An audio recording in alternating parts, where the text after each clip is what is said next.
In today's breaking news, a renowned conservative Republican is accusing a Donald Trump cabinet member of perhaps the ultimate crime that could be committed from that office, and I have all the damning details for you next. Because every day, this White House offers up a fresh batch of lawlessness and recklessness.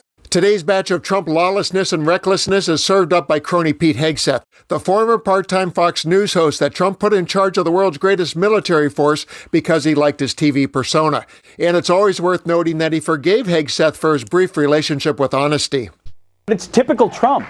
All bluster, very little substance. He talks a tough game, but then when pressed on it, he's an armchair tough guy. I hate to say it, but this is a guy who said that John McCain is not a war hero, yet he sought his own 5 military deferments.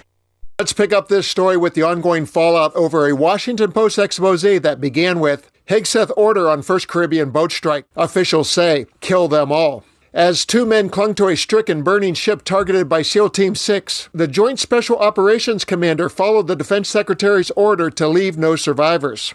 Shocking, right? Check out this Democrat response today from Senator Mark Kelly, who has been threatened by Trump and Hegseth lately, and as you'll see, he's not backing down.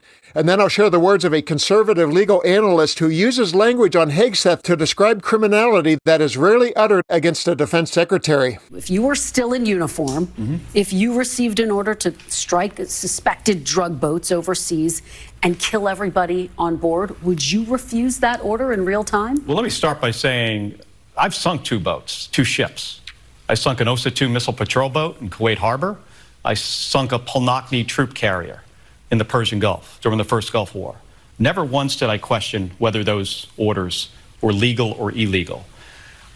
People can tell the difference, should be able to tell the difference between something that is unlawful and something that is lawful. So would you refuse these specific orders to strike drug boats if you were still in uniform? Well, the difference between the initial strike and what is being reported, as a second strike, and those things are different. I think this administration has tied themselves in knots, the explanations that we have received on how this is all legal. And I was saying weeks ago, my concern is with the service members, that we're gonna put these individuals in a really, really tough decision, in a tough place.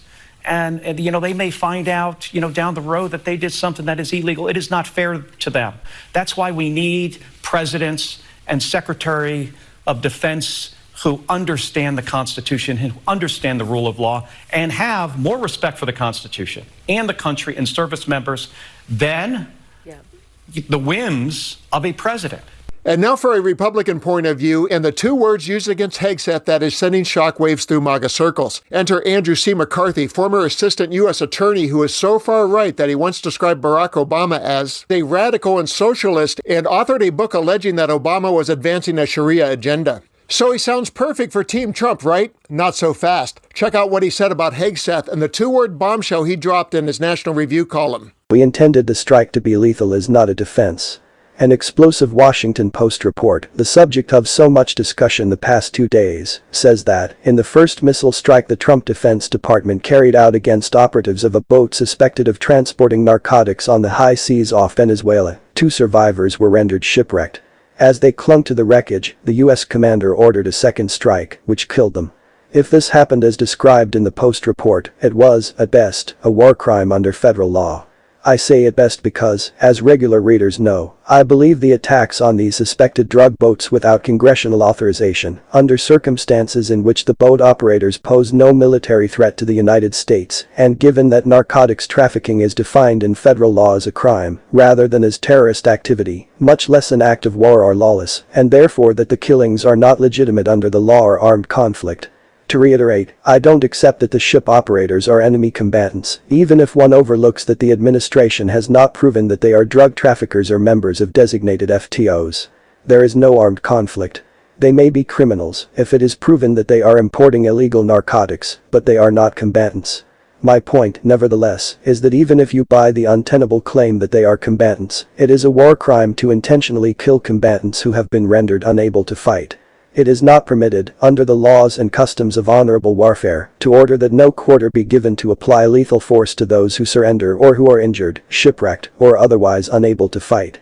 The laws of war, as they are incorporated into federal law, make lethal force unlawful if it is used under certain circumstances.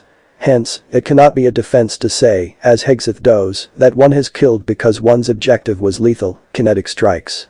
Those are just the highlights. For the full story, visit the National Review website.